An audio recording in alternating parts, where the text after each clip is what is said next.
Hey guys, welcome to our channel, and in this video I'm going to show you how to edit post caption on Instagram. First, you just need to open your Instagram application, then tap on your profile icon in the bottom right corner here. Now you have to choose that post that you want to edit on your Instagram profile.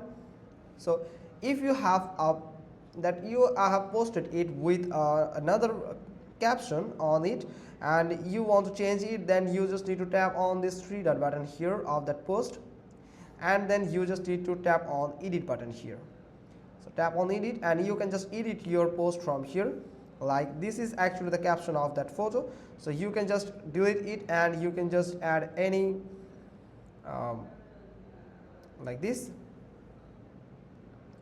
any of that caption on your Instagram profile and post. And you just need to tap on this done button to save the changes. Here you can see it has just saved that photo with that caption.